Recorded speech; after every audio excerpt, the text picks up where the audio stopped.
guys! Welcome back to my garden. Happy New Year!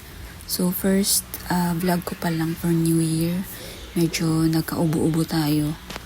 Yan, hindi ako nakapag-vlog agad. Yan, ang ganda ng araw ngayon. Monday. Ang init. Yan, ang kasi, ilang araw na makulimlim, tsaka umuulan-ulan. So, ayan. So, may goal ako for 2026. Ang goal ko is hindi na bibili ng new plants. So, alagaan ko na lang tong mga existing natin. Lalo na lang natin silang pagandahin. Hindi na ako mag-a-add. Siguro sa pots. Oo. Kasi tingnan nyo. Ayan, ganda nila pag maganda din yung pots nila. I mean, lalo silang gumaganda. So, yun na lang talaga yung goal ko, mairipat sila sa magagandang pots. Pero, yung limited lang. Tingnan nyo to. Parang dalawa yung flower buds niya. Yun o, dalawa. Pero yung isa dyan, matagal na hindi naman nag-bloom. Ayan, 1 week ko na yata silang hindi nadiligan. Or more. Ang lamig kasi dito sa Cavite. Malamig. Inaagyo-agyo na sila. Ang weird nito talaga, oh. Astro to na monstrous. Mga weird form. Ito nga parang ano pa eh. Parang basa pa. 1 week na yung, ayun, 1 week na yung huling dilig dito. Yung iba 2 weeks. So, meron akong nabitin last vlog. Itong regarding sa ating scale remover. Ito yan. Wala tong pangalan eh. Pero nabili ko to kay Caitlin's Cactus Farm ng Facebook noong bandang July or August. Ito guys, yung kanyang page, Caitlin's Cactus Farm, sa Facebook po. Search nyo na lang. Meron yata siyang on hand ngayon. So, ganito yung laman niya. Para siyang paste. Hindi siya liquid form. I-dilute nyo siya sa tubig. So far guys, very effective. Nabili ko to July. Pero parang August ko na siya nagamit. Simula nun, wala nang scales.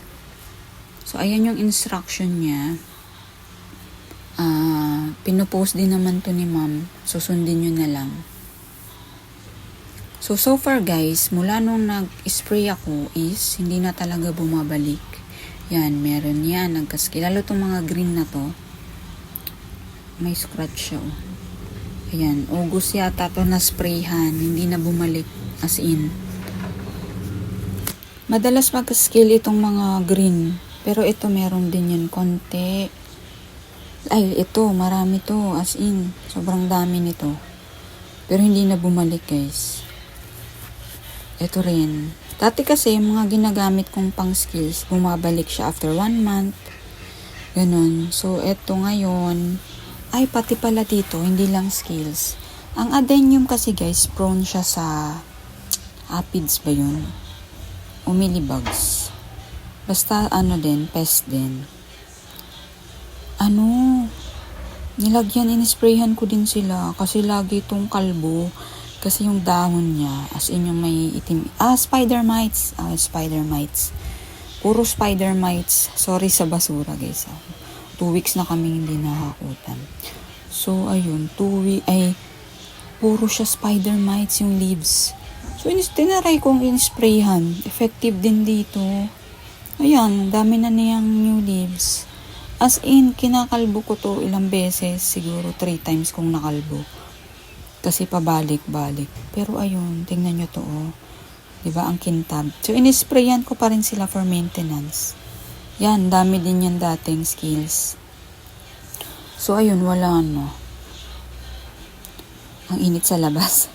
Kaya dito na tayo. Pati rin ito guys, nagka-skills din to eh. Di na bumalik.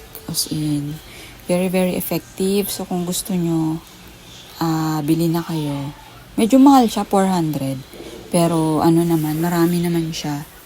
Tsaka effective talaga. So ayan, short vlog lang tayo today. Kinontinue ko lang yung promise ko na ipapakita ko yung scale remover na effective. Very effective. Meron akong na-order sa Shopee na pots. Si shipping yun. Ang tagal. Ayan, ire-repat ko kasing mga to, yung mga tulia lenses natin. 10 yata yun, 10. 10 pots, tapos nag-sale. Ayun, tinry ko lang sa Shopee. Magaganda kasi yung review. So, next vlog natin is pag dumating yun. Excited akong mag-repat. So, ayan.